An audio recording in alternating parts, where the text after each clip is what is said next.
Mix, today's best music. It's the Mix Dry Fat Fabes in the house, and with me is my man, Sasi The Don. My Bro, brother. it's been ages since I had you on my show. I think your first radio interview was with me on a show when it was called The Late Night Show, if you remember back in the day when you had the song The Tide is High. Yeah, early 2000. You got to tell me, man, what happened to Sasi The Don after The Tide is High? Okay, after releasing The Tide is High, it was actually a very experimental moment for me because when I was working on that song, I also simultaneously released another big hit of mine called Anbe, which was a Tamil song.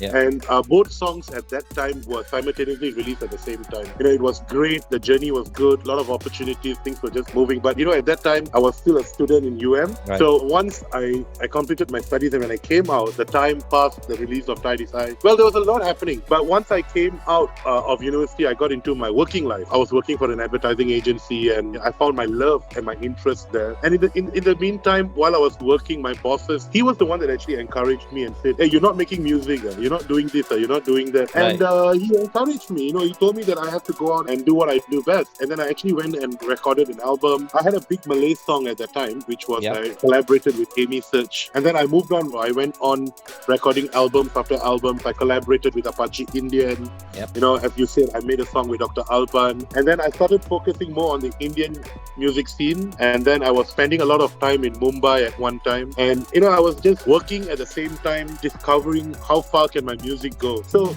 till date, ever since the release of Tide is High, I've got 128 songs recorded. I've got 5 albums out there. I was just having fun. You just need to live and grow with it. And that's what I was doing. But what you just heard, by the way, Music in Me. Tell us about that song, man. The whole song was written based on sharing with the audience what actually brought that music out of me. So it was that music in me from a very young age, from the 90s. I remember in 1990 when I was going back after school. So every time when we take the bus, before I take the bus, there's this one shop that just plays all sorts of music. The shop was actually playing Dr. Alban's Hello Africa. Yeah. And then I went into the shop and I said, sir, what song is this? He said, this one I think is of Doctor. It's a Dr. Alban. Give me the CD. I took it out and started reading, right? Then I changed track by track. Oh my God, I fell in love with it. And then that's when I discovered my love for this genre and it started building and building and building all those years. When I had the opportunity to work with Apache Indian and that became a success, I always asked myself, what is going to be next, right? And I went back to basics and I went to the first cassette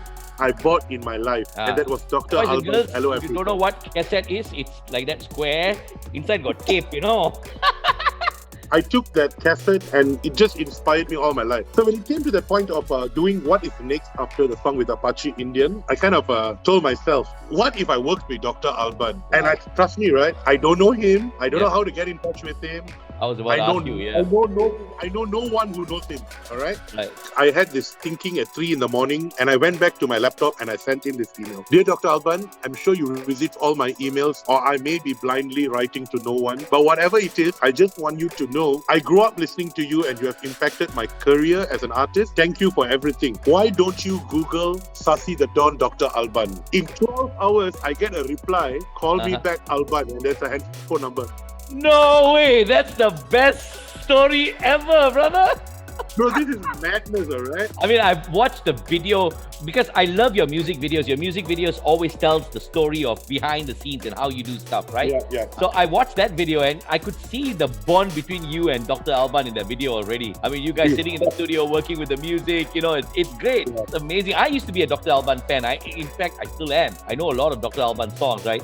It's one of those where you play, you just can't stop moving. You've got to move. You know what I mean? I just got to ask you a quick question. What inspired you to write Humpty Dumpty? The moment I heard that song, immediately in my mind, it must be this was daughter's favorite nursery rhyme. It was not actually her favorite, but she enjoyed nursery rhyme, and I enjoyed that moment I had when growing up with her and talking to her about nursery rhyme and singing. And I realized something at that point, when the whole world was hit by the pandemic last year. A lot of people felt that it was end of life. They thought they were coming to that age where this is it, after this, there's no more humanity, all gone, everything is ended.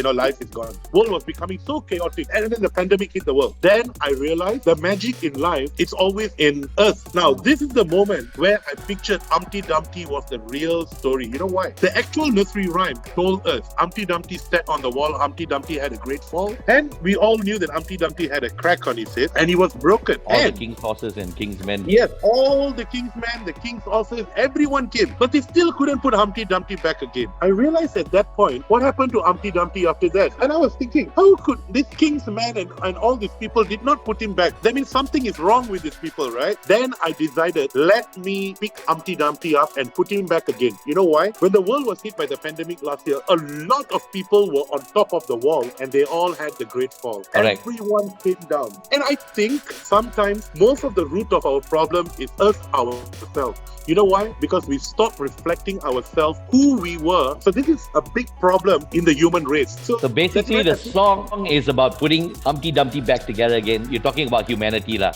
That is I'm deep, talking my about humanity, brother. yes. Okay, you got to go check out the video of Humpty Dumpty. But I want to ask you about Daddy Don. What is Daddy Don all about? I came up with Daddy Don last year because when the pandemic hit, just me being like another father, I connected with a lot of dads, and then I realized there were a lot of fathers who were also going depressed and losing hope, and and they were trying to be strong in every way they were. And I realized that fathers are really unsung heroes, and a lot of people forget the contribution, the commitment, the love, and everything that comes from a father. And I think at that time, there is a great bond bringing a kid out in the world as parents, Yeah. So I wrote the song and I featured my daughter in it, and a very great message to it. If you go through the lyrics, the video is on YouTube.